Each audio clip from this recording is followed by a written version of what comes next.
లోకవీరం మహాపూజ్యం సర్వరక్షాకరం విభుం పార్వతీ హృదయానందం శాస్త్రారాం ప్రణమామ్యహం.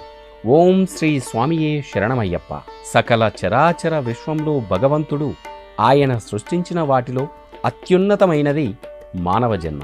అన్ని జీవరాశుల్లోకెల్లా బుద్ధి కుశలత ఉన్న జీవి మనిషి.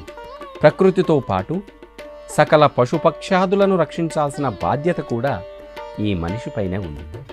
పవిత్రమైన మనిషి ఆ జన్మను భగవంతుడు ప్రసాదించినప్పుడు ఆ అవకాశాన్ని సక్రమంగా సద్వినియోగం చేసుకోవాలి. నీతి, నిజాయితీ, కట్టుబాట్లు పాటిస్తూ మనిషి కనీస ధర్మాలను ఆచరించాలి. నిత్యం భగవన్నామ స్మరణ చేస్తూ ఈ సృష్టి స్థితి లయకారకుణ్ణి ఆరాధించాలి. మాధవ సేవతో పాటు మానవ సేవతో మోక్షాన్ని పొందాలి. అలాంటి అత్యుత్తమమైన మార్గాన్ని అనుసరింపజేసే ఆధ్యాత్మిక భావన అయ్యప్పమాల.